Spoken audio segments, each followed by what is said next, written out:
Good morning everyone. आप सभी का स्वागत है हमारे एक जो ग्रुप ई क्लासेज में। तो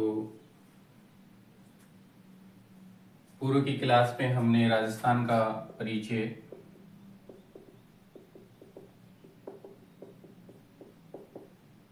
ये टॉपिक चल रहा था और इसी टॉपिक में कल हमने देखा था कि राजस्थान के जिलों की चर्चा हुई थी।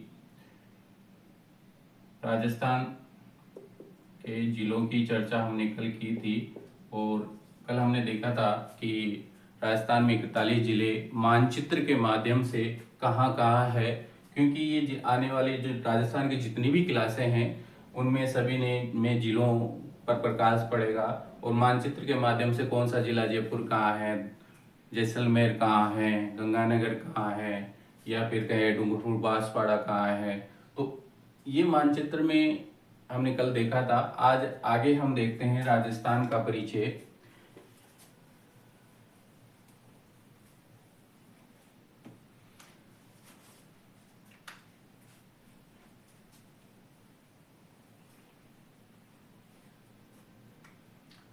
राजस्थान का कल जो राजस्थान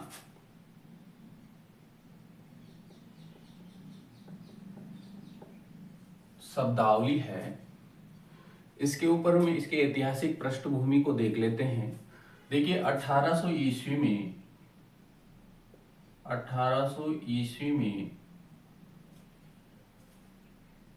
जॉर्ज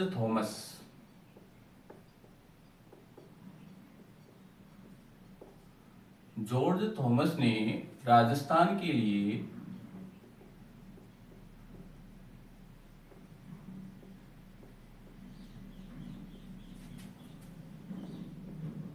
राजपुताना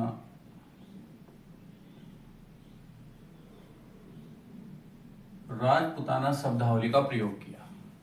तो राजस्थान के लिए जॉर्ज थॉमस ने 1800 ईस्वी में क्या कहा, इसने राजपुताना का। फिर बात करें 1829 ईस्वी की। 1829 ईस्वी में कर्नल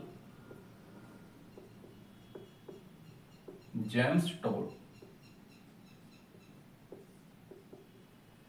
ये एक इतिहासकार रहे हैं, इन्होंने एक बुक लिखी। बुक का नाम था annals and antiquities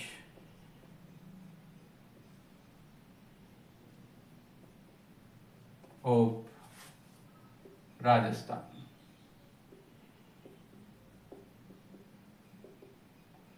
annals and antiquities of Rajasthan, इस बुक में कर्नल जेम्स टोड ने सर्वप्रथम राजस्थान शब्दावली का प्रयोग किया।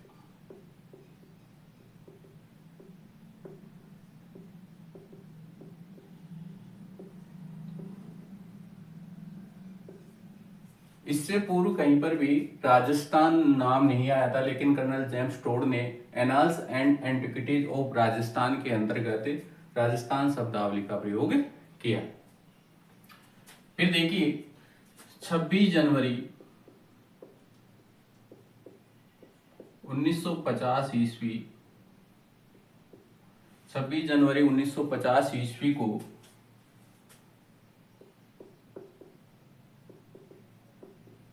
राजस्थान नाम की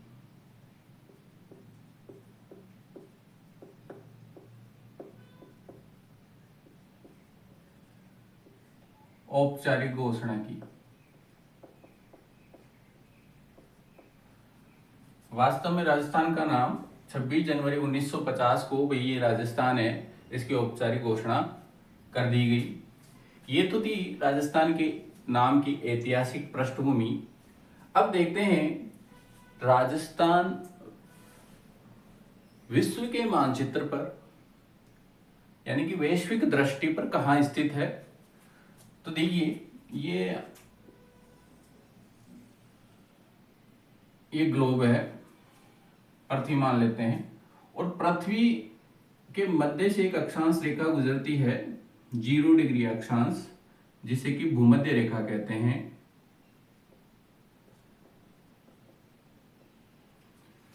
इस भूमध्य रेखा के नॉर्थ उत्तर की ओर का जो भाग है इसे उत्तरी गोलार्ध कहते हैं।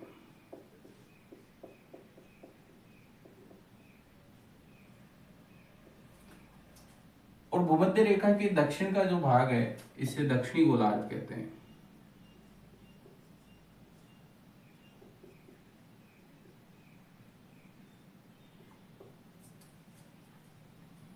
जब देशांतर की बात करें तो पृथ्वी के मध्य से ये 0 डिग्री देशांतर रेखा है, जिसे ग्रीनविच रेखा के नाम से भी जाना जाता है।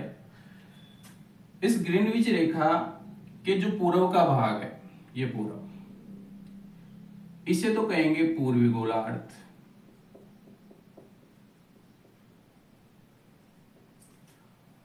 और इस ग्रीनविच रेखा के पश्चिम का जो भाग है इसे कहेंगे पश्चिमी गोलार्ध।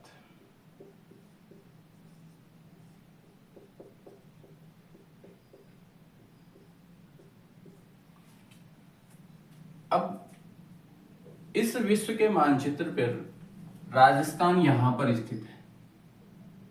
भारत है, भारत के अंदर राजस्थान है, तो यहां पर स्थित है। तो बताइए अब वैश्विक दृष्टि से राजस्थान की स्थिति कहां है? तो राजस्थान यहां पर है, तो ये तो हो गया उत्तरी और ये हो गया पूर्वी, अर्थात राजस्थान कौन से गोलार्ध में है? ये उत्तरी पूर्वी गोलार्ध में स्थित है। तो देखिए वैश्विक दृष्टि से राजस्थान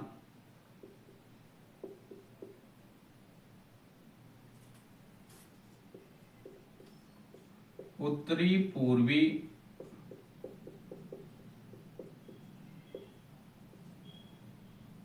गोलार्ध में स्थित है। कहां पर स्थित है? उत्तरी पूर्वी गोलार्ध में स्थित है। फिर देखिए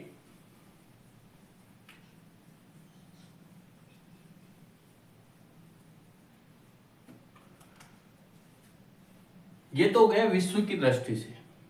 अब बात करते हैं भारत। ये भारत का मानचित्र है। और भारत में राजस्थान यहां पर है।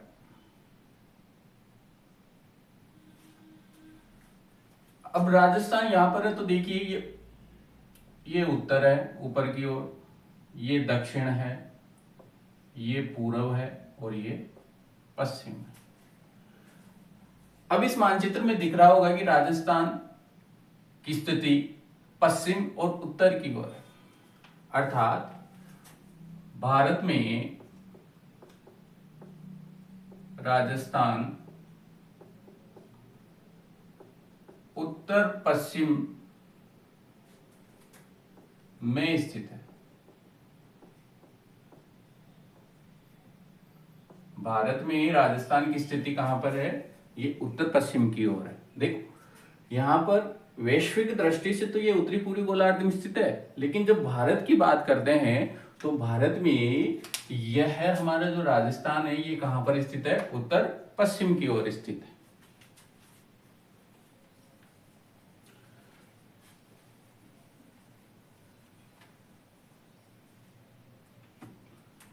अब देखिए उत्तरी पश्चिम में स्थित है। अब ये जो भारत का ये जो राजस्थान का क्षेत्र है, ये क्षेत्रफल की दृष्टि से सबसे बड़ा है। तो राजस्थान भारत का क्षेत्रफल की दृष्टि से सबसे बड़ा राज्य है। क्षेत्रफल की दृष्टि से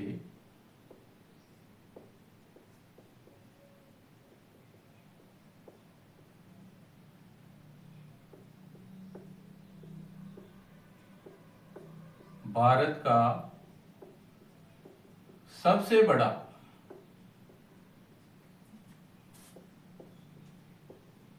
राज्य राजस्थान है।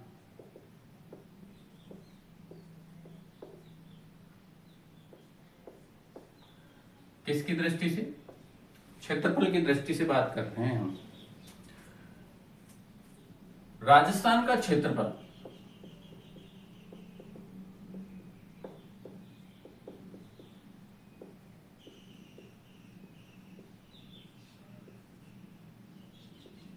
3,42,239 वर्ग किलोमीटर है।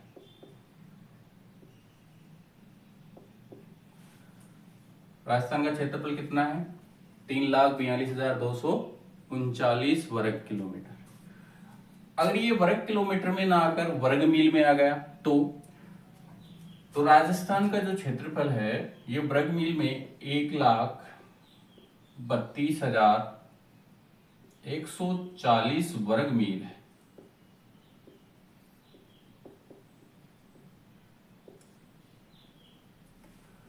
तो किलोमीटर की जब बात करें तो राजस्थान का क्षेत्रफल 3,42,239 वर्ग किलोमीटर है, और जब हम मील की बात करें तो राजस्थान का क्षेत्रफल कितना है? 1,32,140 वर्ग किलोमीटर है, वर्ग मील है। तो क्षेत्रफल की दृष्टि से सबसे बड़ा भारत का राज्य कौन सा है? राजस्थान है। इसके बाद में देखिए क्षेत्रफल की दृष्टि से आ गया। जब क्षेत्रफल में प्रतिशत की बात करें तो क्षेत्रफल में राजस्थान का जो क्षेत्रफल में प्रतिशत है 10.41% हिस्सा रखता है। तो राजस्थान भारत का 10.41%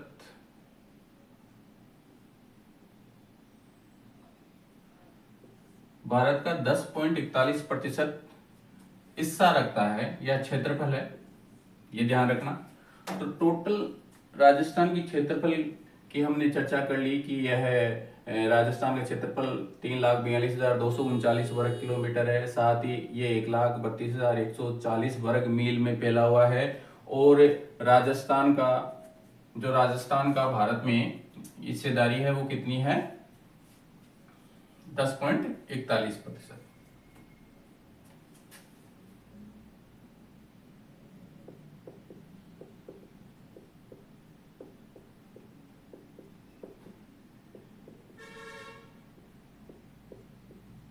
क्षेत्रफल की दृष्टि से भाग प्रतिशत में कितना है? 10.41%। ठीक है, तो ये तो क्षेत्र की बात हो गई, अवस्थिति की बात हो गई। अब हम देखते हैं जो हमारा ये राजस्थान है, ये देखिए ये राजस्थान,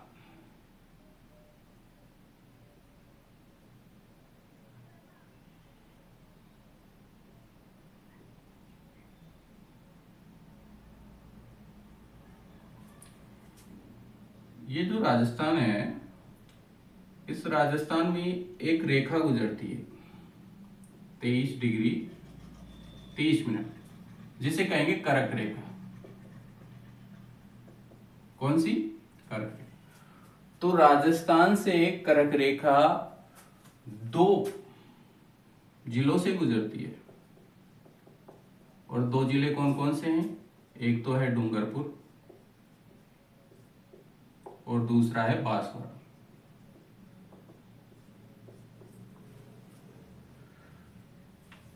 तो देखिए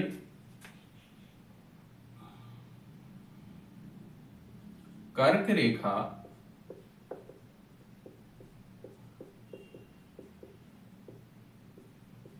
राजस्थान के डूंगरपुर को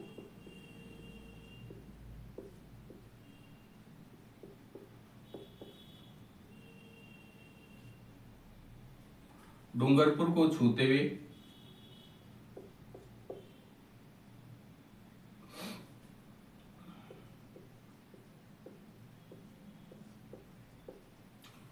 डूंगरपुर को छूते हुए निकलती है और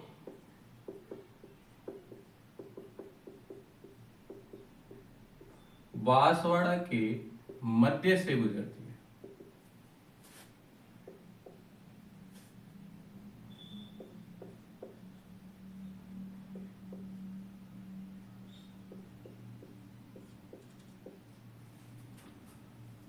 राजस्थान के दो ही ऐसे जिले हैं जहां से कर्क रेखा गुजर रही है। एक तो कौन सा है, डूंगरपुर, और दूसरा कौन सा है, बांसवाड़ा है। ना तो अब सूर्य है, ये सूर्य यहां पर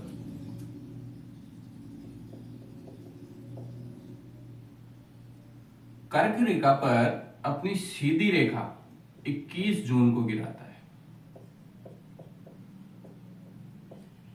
कब गिराता है, 21 जून। तो जब सूर्य अधिकतम 23 डिग्री 30 मिनट नॉर्थ तक ही गुजर सकता है, तो बताओ सूर्य की किरणें सीधी कहां पड़ेगी, सीधी सिर्फ डूंगरपुर और बांसवाड़ा के पास ही पड़ेगी। जैसे जैसे हम इसके उत्तर में जाएंगे वैसे वैसे सूर्य की किरणों का तिरछापन बढ़ता जाता है। तो ये हो गया, कर्क रेखा राजस्थान के डूंगरपुर को छूते हुए निकलती है और बांसवाड़ा के मध्य से गुजरती है। इसके आगे देखिए, हमने कहा कि 21 जून को, कब, 21 जून, 21 जून को सूर्य की सीधी किरणें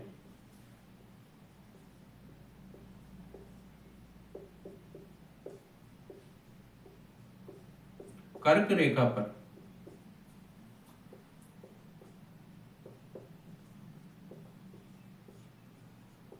कहां गिरती है, कर्क रेखा पर गिरती है। ये उतार लिया आप सभी ने, हाथों हाथ आप नोट्स बनाते चलिए। और ये जो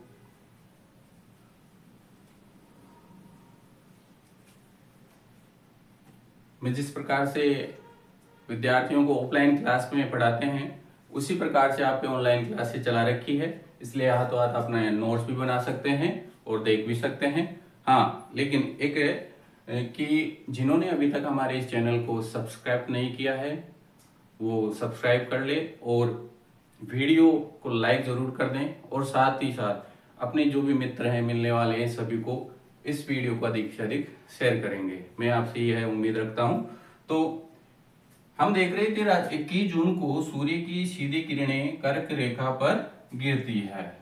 कहाँ गिरती है, डूंगरपुर और बांसवाड़ा। जब सीधी रेखा गिरेगी तो सूर्य का आपतन कोण, सूर्य का आपतन कोण कितना होगा, 90 डिग्री। अर्थात सूर्य की 90 डिग्री की जो कोण है वो 23.5 डिग्री किस स्थिति को होगा, 21 जून को होगा। ठीक है, अब इसके बाद में देखिए,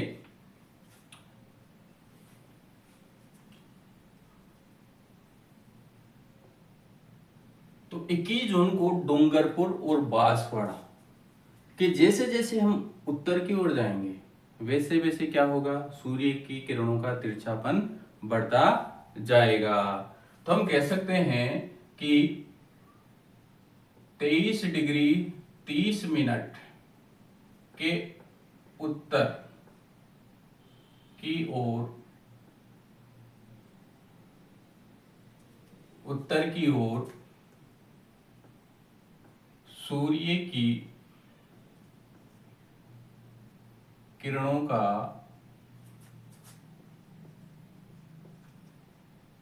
तिरछापन बढ़ता जाता है, तिरछापन बढ़ता जाता है। ये तो हो गया सूर्य की किरणों के आधार पर। अब देखते हैं राजस्थान कौन से कटिबंध में आता है, राजस्थान कौन से कटिबंध में आता है। तो देखिए, ये पृथ्वी है और कटिबंध के आधार पर पृथ्वी को प्रमुख रूप से 3 भागों में बांटा गया है। जैसे ये कर्क रेखा है 0 डिग्री, ये 23.5 डिग्री है, 23 डिग्री 30 मिनट नॉर्थ, और ये 66.5 डिग्री 66 डिग्री 30 मिनट नॉर्थ, और ये 90 डिग्री नॉर्थ। इसी प्रकार दक्षिणी गोलार्ध में 23 डिग्री 30 मिनट साउथ,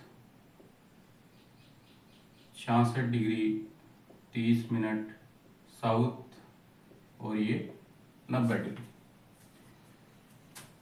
ये 0 डिग्री से 23.5 डिग्री नॉर्थ और साउथ का जो ये हिस्सा है,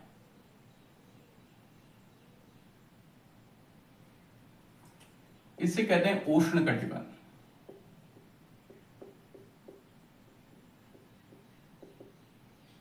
कौन सा कटिबंध कहते हैं? उष्ण कटिबंध कहते हैं। और ये 66.5 डिग्री से 30 डिग्री का जो ये क्षेत्र है, इसे कहते हैं शीत कटिबंध।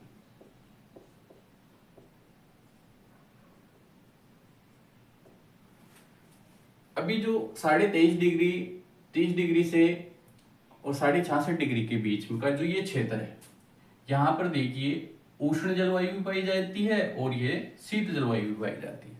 तो यहां पर इन दोनों का मिला जुला रूप पाया जाता है, इसलिए इसे शीतोष्ण जलवायु के नाम से जानते हैं।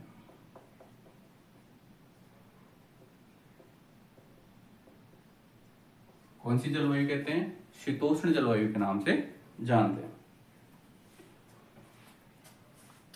अब देखो, अभी हमने वैश्विक दृष्टि से देखा था कि भारत की स्थिति और राजस्थान की स्थिति कौन से गोलार्ध में है? उत्तरी पूर्वी गोलार्ध में। और आगे हम अभी देखेंगे कि राजस्थान की जो स्थिति है ये 23 डिग्री 3 मिनट नॉर्थ से 30 डिग्री 12 मिनट तक है। उत्तरी अक्षांश की स्थिति राजस्थान के कहाँ है? ये 23 डिग्री 3 मिनट नॉर्थ से 30 डिग्री 12 मिनट उत्तर की ओर है। तो 23 डिग्री 30 मिनट की रेखा ये यहाँ पर है, लेकिन इससे पहले 3 मिनट है, तो ये थोड़ा सा इसका हिस्सा डूंगरपुर बांसवाड़ा वाला ये आ गया, और ये 30 डिग्री की रेखा, और ये राजस्थान की इससे ऊपर देखते हैं तो ये कितनी है? 30 डिग्री 12 मिनट। 12 मिनट। अब राजस्थान का कुछ क्षेत्र तो किस में आ रहा है? उष्णकटिबंधीय जलवायु में। और अधिकांश भाग किस में आ रहा है? शीतोष्ण जलवायु में। तो राजस्थान की जो स्थिति के आधार पर उष्णकटिबंध की हिस्सेदारी भी है और शीतोष्ण जलवायु की भी हिस्सेदारी है, लेकिन हम देखते हैं ये 23.5 डिग्री के बिल्कुल नजदीक है। तो नजदीक होने के कारण इससे की जलवायु में अधिक प्रभाव किसका रहेगा? उष्णकटिबंध जलवायु का रहेगा। तो उष्णकटिबंधीय जलवायु का होने के कारण जो यहाँ की स्थिति बनती है ये उप यानी कि पास का उष्णकटिबंध क्षेत्र का, इसलिए इसे एक शब्दावली के नाम से जानते हैं और इसे कहते हैं उपोष्ण जलवायु कटिबंध, या हम कहेंगे उपोष्ण कटिबंध कहते हैं। जलवायु तो आगे टॉपिक आएगा तब देखते हैं। तो ये उपोष्ण कटिबंध के अंतर्गत आता है। अब आप कहोगे ये क्यों आता है? ये तो अधिकतर शीतोष्ण कटिबंध की जलवायु में। भाई ये इसलिए आता है क्योंकि यह इसका अधिकतर क्षेत्र कौन सी जलवायु के अंतर्गत आता है? उष्ण कटिबंध। और उष्ण कटिबंध के बिल्कुल नजदीक होने के कारण उप धन उष्ण उपोष्ण यानी कि किसके पास का क्षेत्र? उष्ण कटिबंध के पास का क्षेत्र। तो राजस्थान की जो कटिबंध के आधार पर स्थिति बात करते हैं वो कौन सी है, कैसी है? उपोष्ण कटिबंध की जलवायु है। अब कई बार क्या एग्जामिनर है ये उपोष्ण कटिबंध नहीं देकर शीतोष्ण कटिबंध भी दे सकता है।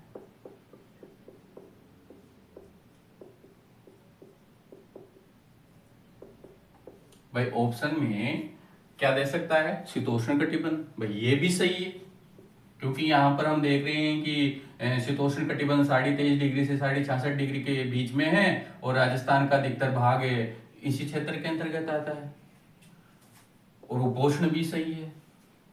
अब हम सही माने तो किसे माने? तो देखिए,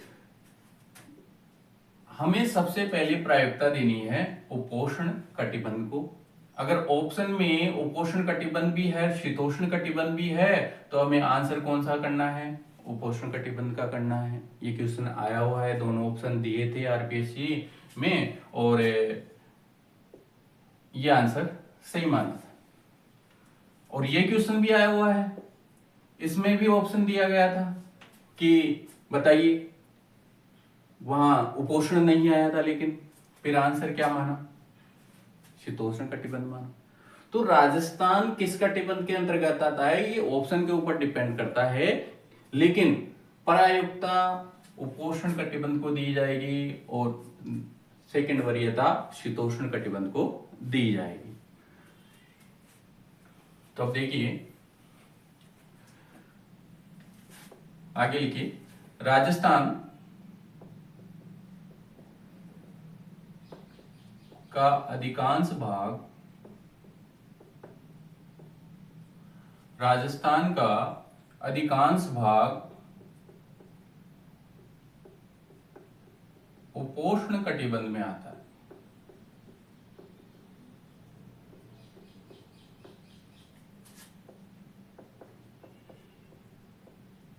मैंने यहां पर लिखा अधिकांश भाग, क्यों? क्योंकि डूंगरपुर जो ये बांसवाड़ा है, डूंगरपुर से तो कर्क रेखा छूते हुए निकलती है और बांसवाड़ा के मध्य से गुजरती है। तो डूंगरपुर और बांसवाड़ा के जो कर्क रेखा से नीचे का जो क्षेत्र है, यह है कौन से कटिबंध में आएगा? उष्ण कटिबंध में आएगा। तो अधिकांश भाग तो किस में आता है राजस्थान का? उपोष्ण कटिबंध में आता है। जबकि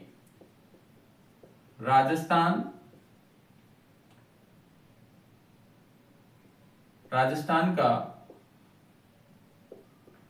डूंगरपुर, राजस्थान का बांसवाड़ा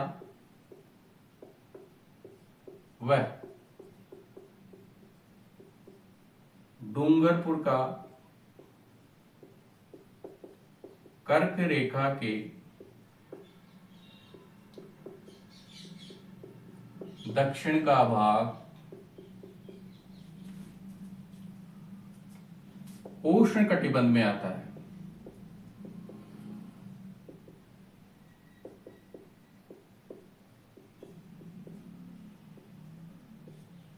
कौन से कटिबंध में आता है? उष्ण कटिबंध में आता है। अब तक हमने ये देखा कि 23.5 डिग्री उत्तर की ओर सूर्य की किरणों का तिरछापन बढ़ता जाता है, अर्थात सूर्य की अधिकतम सिर्फ सीधी किरणें डूंगरपुर और बांसवाड़ा तक ही सीमित है। इसके ऊपर जैसे उत्तर की ओर जाएंगे तो इसके तिरछापन बढ़ता जाता है। तो बताओ, सबसे बड़ा 21 जून को सबसे बड़ा दिन डूंगरपुर और बांसवाड़ा में, 21 जून की बात कर रहा हूं मैं, डूंगरपुर और बांसवाड़ा में हो सकता है अधिकतम। इससे जैसे जैसे ऊपर की ओर जाएंगे तो परिस्थितियां बदल जाती है। खैर, तो यहाँ पर तिरछापन क्या होगा? उत्तर की ओर जाएंगे तो उत्तर धीरे धीरे तिरछापन बढ़ता जाएगा। राजस्थान का अधिकांश भाग कौन सी जलवायु के अंतर्गत आता है? ये हमने देख लिया कि ये उपोष्ण कटिबंध की जलवायु में आता है। जबकि बांसवाड़ा और डूंगरपुर का जो कर्क रेखा से दक्षिण का हिस्सा है, ये किसके अंतर्गत आता है? ये उष्ण कटिबंध के अंतर्गत आता है, उष्ण कटिबंध जलवायु के अंतर्गत आता है। अब देखिए, अब राजस्थान की स्थिति और अवस्थिति के ऊपर चर्चा करते हैं।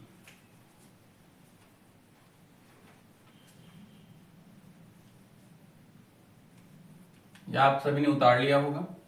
पुनः एक बार मैं कह रहा हूं कि जो भी विद्यार्थी इस चैनल में प्रथम बार आए हैं वो चैनल को सब्सक्राइब कर ले और अपने मित्रों और मिलने वाले जितने भी साथी हैं उनको अधिक से अधिक शेयर करिए। इस चैनल में हम राजस्थान से संबंधित विषय सामग्री का अध्ययन करवाएंगे, वो भी निःशुल्क।